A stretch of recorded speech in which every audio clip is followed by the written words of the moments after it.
श्री शिवाय नमस्तोभ्यं। ध्यान कितनी एकादशी है? स्कंद पुराण यहाँ तक कहती है कि इस कथा के चरित्र को जो श्रवण कर लेता है उसको 26 एकादशी करना भी नहीं पड़ती। इस एकादशी की केवल ये कथा सुनकर ही वो तर जाता है। बहुत ध्यान से सुनना इसको, कथा तो बड़े भाव से सुन लो इसको, है? बड़े प्रेम से। इसलिए सारी एकादशियों में निर्जला एकादशी की महत्वता शास्त्र प्रमाण करता है महाराज। निर्जला एकादशी का उद्यापन जो करा जाता है, उसका उद्यापन और प्रदोष का जो उद्यापन करा जाता है, इन दोनों का क्रम लगभग एक जैसा ही। तो निर्जला पहुंची है और निर्जला ने जाकर भगवान नारायण से निवेदन करा। भगवान विष्णु ने पूछा, क्या बात है निर्जला, आज तुम खेलती हुई यहां पर आकर खड़ी हो गई, क्या हुआ, क्या है? क्या तुमको गौलोक धाम में आनंद की अनुभूति नहीं हो रही जो तुम बैकुंठ में आई? निर्जला घूमती घूमती भगवान के सम्मुख में पहुंच गई। भगवान ने पूछ रहे हैं, बार बार पूछा, निर्जला हुआ क्या तुमको?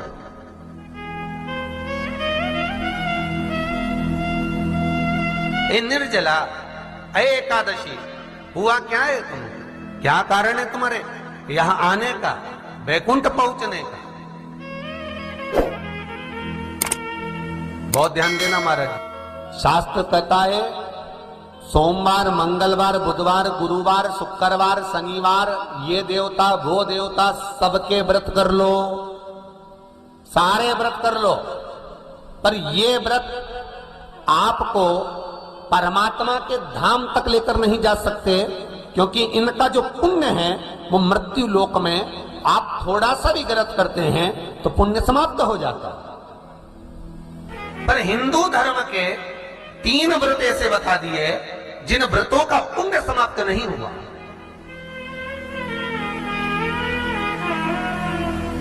हिंदू धर्म के 3 व्रत ऐसे हो गए जिनका पुण्य समाप्त नहीं हुआ महाराज। जिनका पुण्य प्रबलता में बढ़ता गया। पहले नंबर पर एकादशी, दूसरे नंबर पर प्रदोष और तीसरे नंबर पर शिवरात्रि।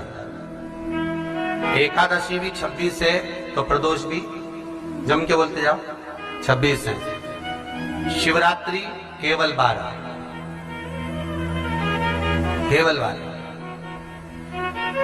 और अगर अधिक मास की पड़ जावे तो ये 13, पर अधिक की आय तो 13 है। तो यहां शास्त्र कह रहा है कि 3 व्रत हमारे यहाँ जिनका पुण्य समाप्त नहीं हुआ, जिनका पुण्य प्रबल हुआ, बड़ा। इसलिए आज भी माता एकादशी का व्रत करती है। और एकादशी का व्रत कर कर अगर कोई जीवात्मा को देते हैं, कोई मर भी गया तो उसको एकादशी का दान देते हैं।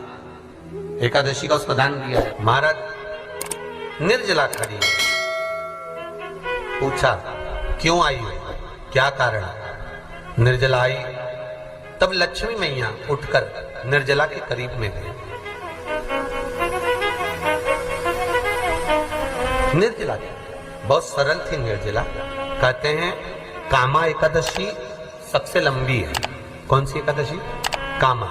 फिर मोक्षदा उससे नीची है महाराज। और निर्जला जो है बिल्कुल छोटा स्वरूप है। निर्जला का मतलब देखा जाए तो केवल 2 चोटी करी हुई है। मस्तक पर भोर लगा हुआ है निर्जला के, माथे पर बिंदी लगी हुई है निर्जला के, सुंदर गले में तुलसी की मालाएं पहनी है निर्जला, हाथ में जो हाथ फूल जैसी माताएं पहले पहनती थी, आपको ध्यान में होगा, ऐसा बड़ा फूल होता था, अंगूठियां पड़ी होती थी, हाथ में ऐसा लगा रहता है। तो निर्जला हाथ फूल भी तुलसी के धारण करी। बड़ा सुंदर स्वरूप है माता निर्जला का महाराज। छोटी है तो माता लक्ष्मी उनके पास में गई और निर्जला से जाकर पूछा, निर्जला तेरे आने का कारण क्या है, तू बता।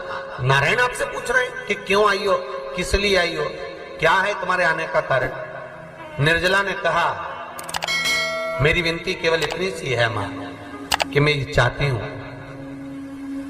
कि मैं जीव के प्राण छूटने के बाद उसके प्राणों को जिस समय मैं लेकर जीवात्मा के प्राणों को परमात्मा तक भेजूं, बैकुंठ तक भेजूं, गौलोक धाम तक भेजूं, उस बीच में मुझे ले जाते समय कई नरक भी बीच में पड़ेंगे, कई स्थान ऐसे बैतरणी आदि के स्थान बीच में आएंगे तो वो स्थान में मुझे रोका ना जाए,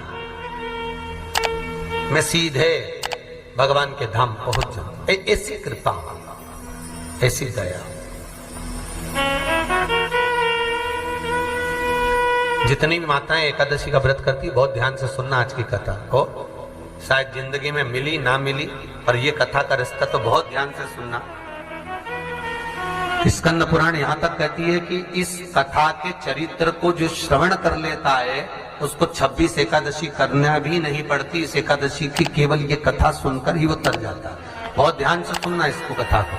सबसे पहला नियम एकादशी व्रत का, सबसे पहला नियम है कि आप जिस दिन व्रत करो उसके एक दिन पहले भक्ति का संचार इस हृदय में करो। भक्ति का संचार इस हृदय में कर लीजिए। जिस दिन आप व्रत करो, जैसे एकादशी का व्रत कर रहे हो तो दशमी के दिन शाम का समय जब आवे, रात्रि जब होने लगे, शाम का समय आवे और रात्रि का आप जब भोजन ग्रहण करो तो उस भोजन में कोई ऐसा पदार्थ ग्रहण मत करिए जिस पदार्थ के कारण आपकी एकादशी बिगड़ जाए। कोई बेकार भोजन में ग्रहण नहीं करना, श्रेष्ठ भोजन ग्रहण करिए दशमी। और एकादशी का दूसरा नियम बहुत ध्यान से सुनिएगा।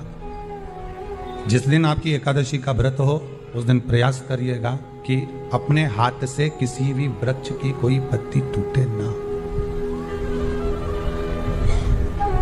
अपने हाथ से किसी भी वृक्ष की, पौधे की, किसी भी वृक्ष की पत्ती अपने हाथ से ना टूटे। बहुत ध्यान दीजिएगा महाराज। एकादशी का ये दूसरा नियम है कि अपने हाथ से किसी पौधे की, किसी वृक्ष की, किसी डाली की कोई पत्ती टूटे ना, कोई पत्ती ना टूटे, इसका प्रयास करिए।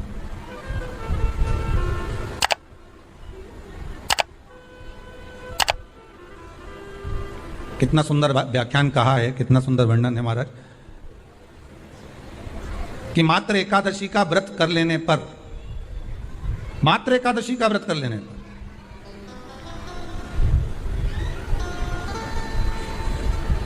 जो पूर्व में किया गया हमारा पाप कर्म है, हमने किसी जीव की हत्या करी है, हमने किसी को कष्ट प्रदान करा है, हमने किसी को अपशब्द कहा है, हमने किसी को ताने दिए, हमने किसी को आड़ा टेढ़ा कहा है, हमने किसी को गालियां दे दी है, मात्र एकादशी का व्रत ही कर लेने पर ये सारे जो दोष हैं वो समाप्त हो जाते हैं। सारे दोष हमारे समाप्ति पर आ जाते हैं।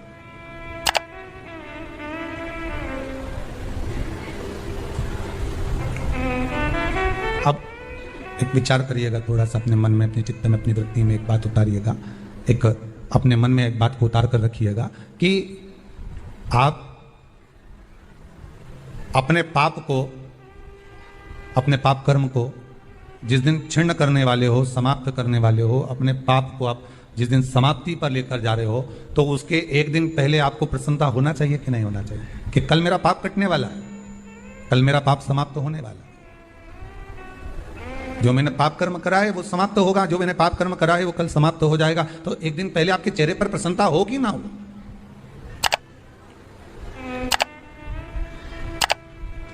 और चेहरे पर वो प्रसन्नता आपके आना चाहिए कि कल मेरा एकादशी का व्रत है, आज दशमी है, कल एकादशी का व्रत है, तो कल मेरी जब एकादशी का व्रत रहेगा तो मेरा ना जाने कितना कितना पाप, कितना असत्य, कितना झूठ, कितना प्रपंच वो समाप्त हो जाएगा। इसमें मुझे प्रसन्नता हो, इसमें मुझे आनंद था।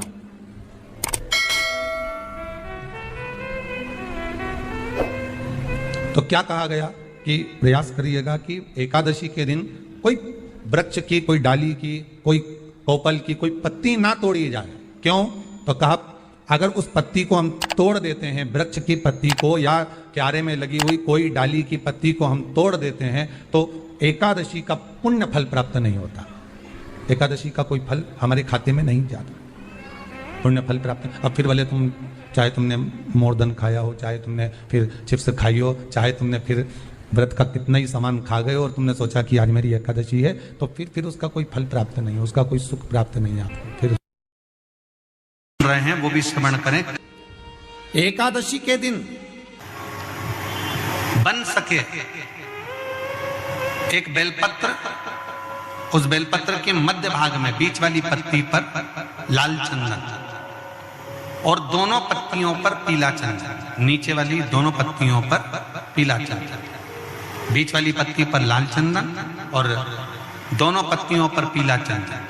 और इसी बेलपत्र के साथ में जो लाल चंदन वाला जो पत्ती है उस पर एक श्वेत पुष्प, सफेद फूल रखकर आप अपनी कामना कर कर, जब आपको जल चढ़ाते चढ़ाते 3 महीना, 4 महीना, 5 महीना, 6 महीना आपके हो जाए और बाबा देव अधिदेव महादेव को जल चढ़ाते चढ़ाते समय बीत जाए, तब बाबा से अपने दिल की बात कहने के लिए लाल चंदन, सफेद पुष्प, पीला चंदन दोनों पत्तियों पर अपने हाथ में लेकर कामना कर कर अशोक सुंदरी वाली जगह पर जब हम उसको समर्पित कर, अशोक सुंदरी वाली जगह पर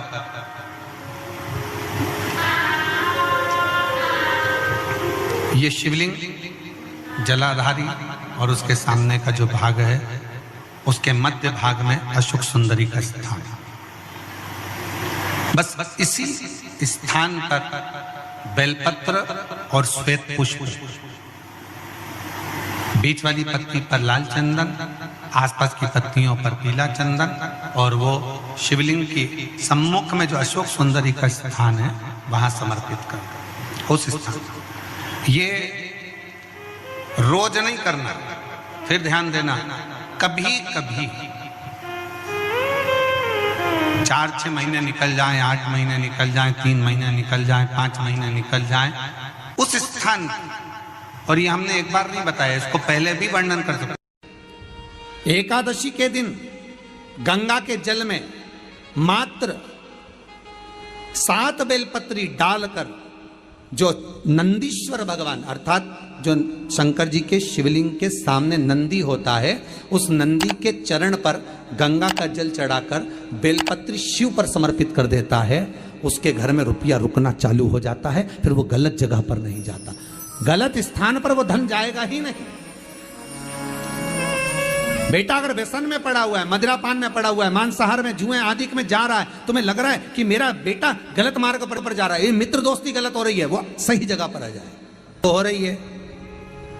30,000 रुपये महीना, 40,000 रुपये महीना कमा कर लेकर भी आ रहा है, कमाई तो आपकी हो रही है। 30-40 हज़ार रुपये महीना आप कमा रहे हो, 50,000 रुपये महीना, 1 लाख, 2 लाख, 4 लाख रुपये आप कमा भी रहे हो, पर आया और चला गया, उसका क्या करोगे?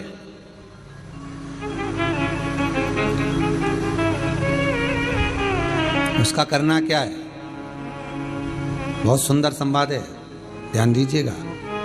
जिसके घर में कमाने वाले 2-4 हैं, पैसा तो आ रहा है पर घर में टिक नहीं रहा, डॉक्टर में, पुलिस में, एक्सीडेंट आदि में, कहीं गलत जगह पर व्यसन में अगर पैसा जा रहा है, जुए में, मांसाहार, मदिरा पान, या कहीं आया पैसा आने में कमी नहीं, आ रहा है पर टिक नहीं रहा, रुक नहीं रहा, कोई मांगने आ गया, दे दिया, फिर वहां से अपने पास नहीं आ रहा, अपन कह रहे हैं भैया हमारा पैसा लौटा दो, नहीं आ रहा।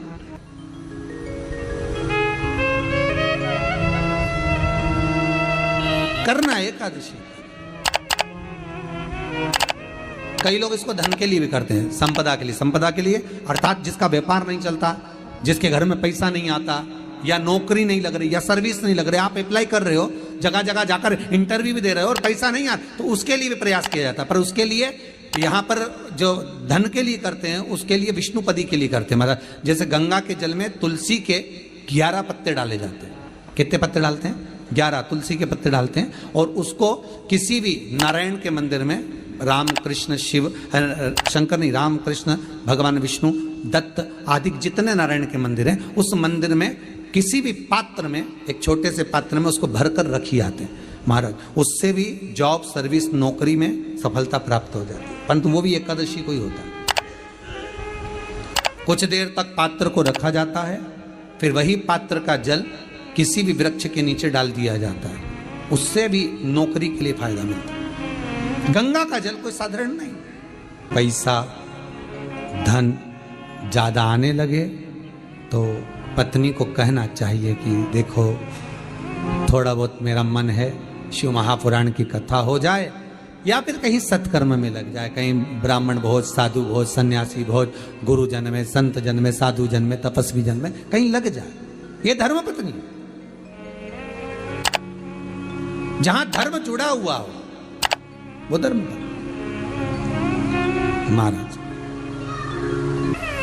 कुछ तिथियां होती हैं जिन तिथियों में अगर आप रोज गंगा का जल शंकर को नहीं चढ़ा सकते तो शिव महापुराण कथा कहती है, स्कंद पुराण कहती है, विष्णु पुराण कहती है, गर्ग संहिता कहती है, गीता पुरुष गोरखपुर का कल्याण का गंगा अंक कहता है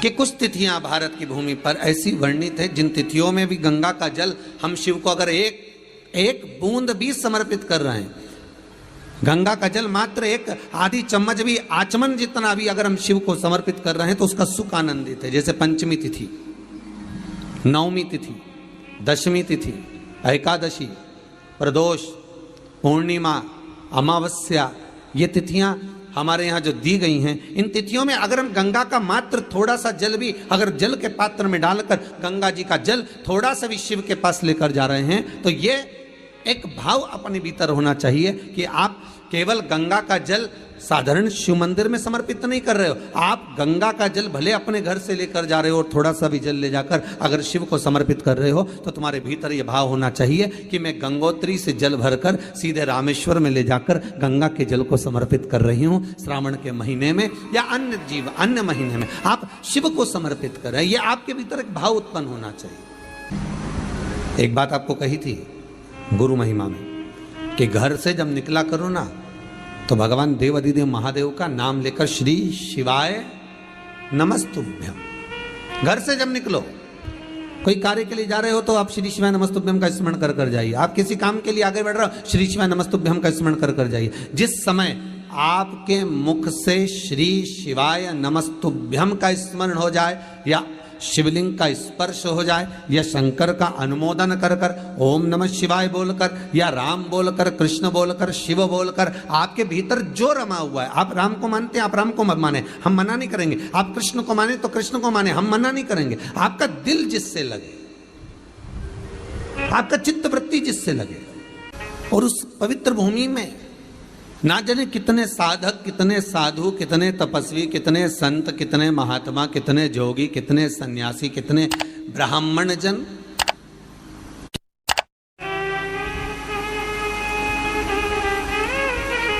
पवित्र भूमि,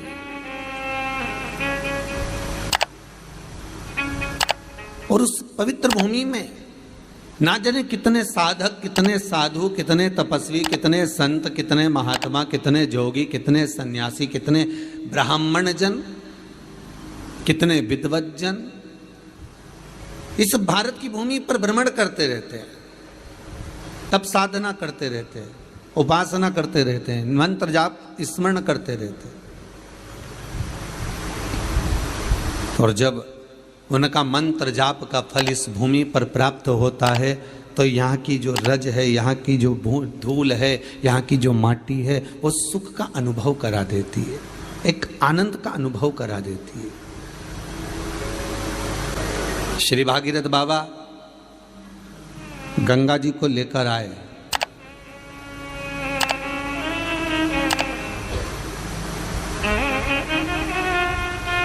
भागीरथ बाबा तो गंगा जी को लेकर आए हैं 60,000 काकाओं के उद्धार के लिए,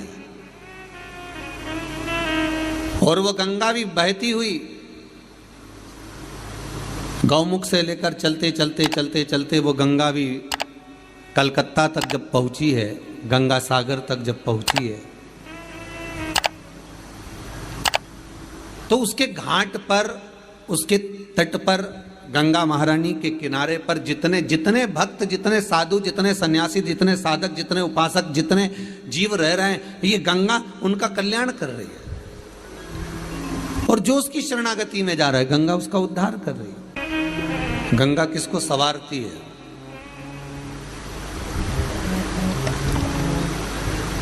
किसी ने कहा कि प्राण छूटे और गंगा जी में ले जाकर अस्थियों को छोड़ दो तो गंगा मोक्ष देती है। विष्णु पुराण में, गर्ग संहिता में, देवी भागवत में, शिव महापुराण में, स्कंद पुराण में लेख लिखे हैं कि गंगा जी ने शंकर जी से वर मांगा था कि मेरे जल में जब तक जीव की अस्थियां पड़ी रहेंगी तब तक वो जीवात्मा वैकुंठ का भोग भोगेगी।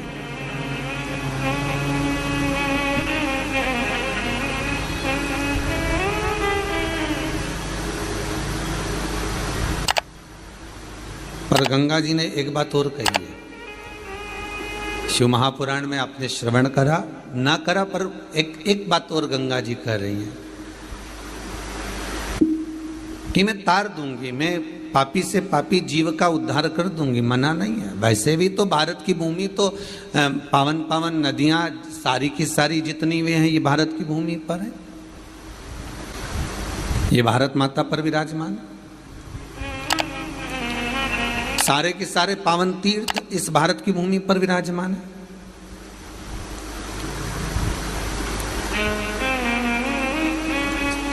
पुण्यमय नदियां, पुण्यमय तीर्थ, पुण्यमय तालाब, सरोवर जितने भी हैं ये सब इस भारत की भूमि पर हैं। गंगोत्री में